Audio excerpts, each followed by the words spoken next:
foreign leaders are rallying around President Zelensky, not out of context with what has been a years-long European alliance for Ukraine and against what is seen as a Russian war of aggression and invasion, but also in direct response to what you see on your screen, the way that the President of the United States and the Vice President of the United States invited this leader for a discussion of issues that reasonable people can acknowledge are difficult, that there is not only one single side to this, but there are some baseline facts, like the fact that a dictator, Vladimir Putin, led an invasion of a country that is a Western ally. Those baseline facts were sort of shunted to the side as these two U.S. officials berated the Ukrainian wartime leader, and also didn't get anything out of it for the region or for the United States, even if you look at it on just national terms. Zelensky now gathering in London with the European allies at the invitation of the UK Prime Minister, and they are advocating what they quite deliberately, I should say, call a coalition of the willing. If you're saying, oh, yeah, I think that foreign policy phrase rings a bell, well, they are calling it that as a kind of embrace of Ukraine, but also rebuttal or foreign policy shade against the United States. And they are saying there are ways to do something that many people still want to do in this region, end the war with Russia on terms that are acceptable and that do not, in the views of European allies and in the view of Ukraine, wipe out all of the hard work and resistance and, of course, resources and lives lost. So, one leader there in the UK calls it a, quote, crossroads in history, with Europe facing now an obligation to do the heavy lifting regardless of what the United States under Donald Trump might do differently than not only the last few years of support for Ukraine, but the last few decades of support for the NATO alliance, which quite explicitly stands up to the Russian autocratic force in the region. And that was long before the Ukrainian invasion. As for President Trump, here is what he is saying. Well, I just think he should be more appreciative because this country has stuck with them through thick and thin. And many Republicans are trying to walk a line here. You know, we've all lived through this, so we know that on, say, domestic issues, which are often quite simple, right? Red and blue teams, and Republicans who used to say whatever about a domestic issue will flip for Trump because he's the president on Team Red. Foreign policy can be more complicated, and quite frankly, some Republicans, like Mitch McConnell or Lindsey Graham historically, have said, well, we'll be team players on everything but matters of fundamental foreign policy principle because we're fighting, in some cases, autocrats or nuclear armed powers or et cetera. So what do we have now after this, honestly, spectacle in the Oval Office? Well, here's what we're hearing. What we don't have right now is President Zelensky saying, I am ready to take the steps necessary and have the conversations necessary and make the compromises. What I saw in the Oval Office was disrespectful, and I don't know if we can ever do business with Zelensky again. Either he needs to come to his senses and come back to the table in gratitude, or someone else needs to lead the country to do that. This talking point about gratitude from a foreign policy or factually substantive perspective is not very serious.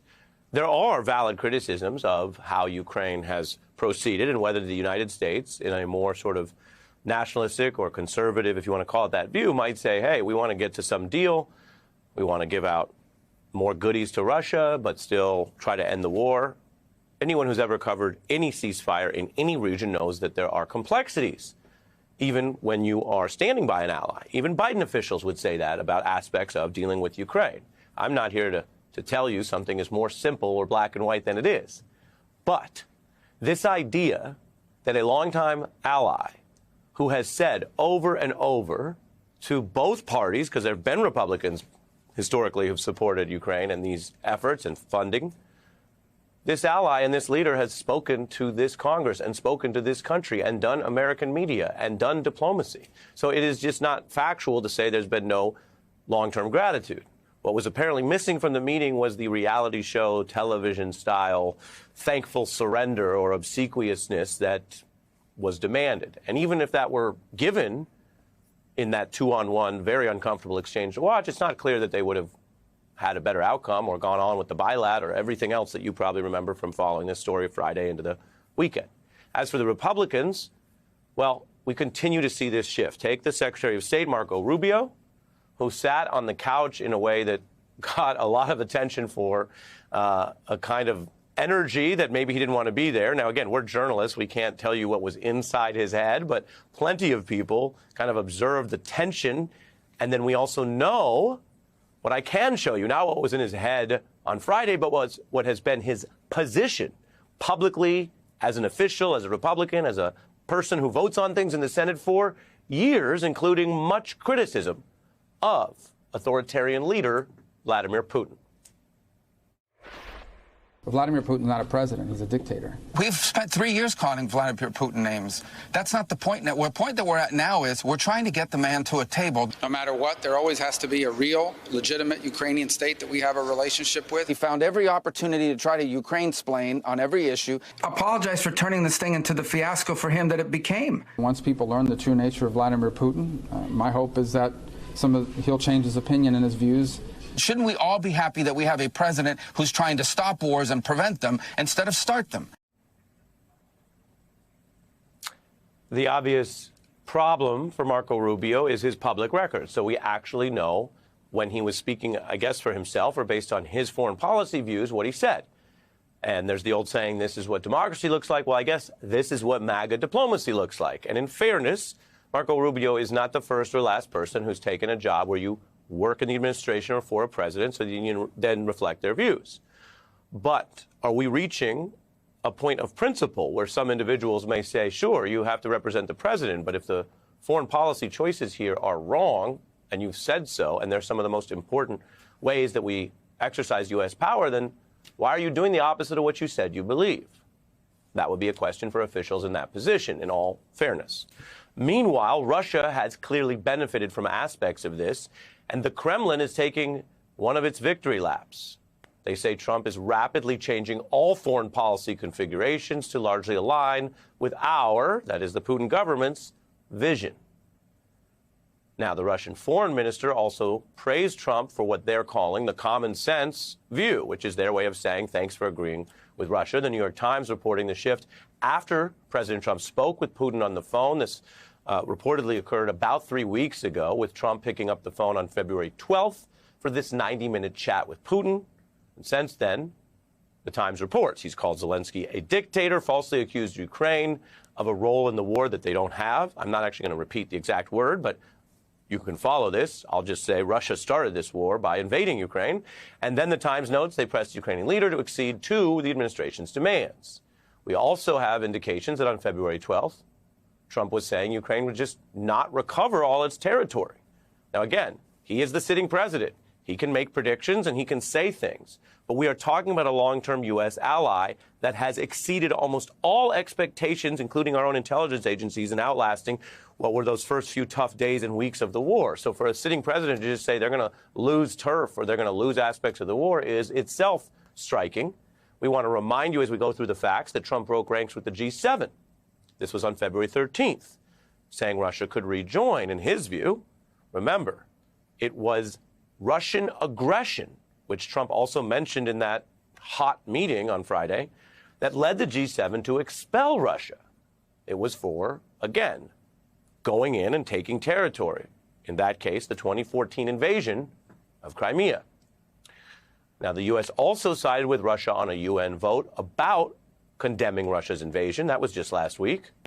The conservative Wall Street Journal editorial board is warning that Trump seems mainly concerned with rehabilitating Putin in world councils. Over at the Pentagon, we're told that under the Trump administration, the relatively new defense secretary has ordered the suspension of offensive cyber operations against Russia. That's one of those things that the United States has done trying to level up or have consequences without starting a hot war. The Times reports it's part of a broader effort to draw Putin into talks on Ukraine and a new relationship with the U.S. under Trump. Now, as with so many things, Donald Trump, you get some people who say, well, if he did it, it's bad. You get some people who say if he did it, it's okay. And that's not really a good way or an honest way for us to all deal with this. I've told you in other reports there are things the Trump administration has done that may work for certain people in certain ways. There's other things they've claimed they're going to do on immigration where they're not succeeding. They're deporting fewer people in these first 5 weeks than the Biden rate. So we're going to follow the facts. I've told you that's one of the key things we have to do here. And if you follow the facts on that Friday meeting and you put aside the antis and the brainwashed, the people who say it's always good or it's always bad, what you actually see is, whether you look at the Wall Street Journal editorial board or national security experts or have just any knowledge of the history of the transatlantic alliance, what we saw was an absolutely extreme anti-Ukrainian, pro-Putin-esque effort to deride the Ukrainian war resistance and to try to get something which, as of now, they haven't gotten, right? They didn't say, oh, we played hardball and then got something. So then you can look at Trump's own national security advisors. Not that they're the only people with expertise, but they are people who've sat in that room and understand how this president may approach things and think, and have the knowledge to draw on to say what happened on Friday. Was this some grand strategy? The president ended the meeting by saying it was great television. Was this some pre-concocted effort to get something done on the public stage, or was it something else? I want to show you a Trump veteran saying that it was Putin getting his way. He appeals to President Trump's sense of aggrievement, right? That, Donald, like me, you've been treated so unfairly. And he's been very successful at it because he's a master manipulator and one of the best liars in the world. You seem to be saying that President Trump is being played. He is being played. That's a view from the inside, from someone who had enough belief and support for Donald Trump to work for him.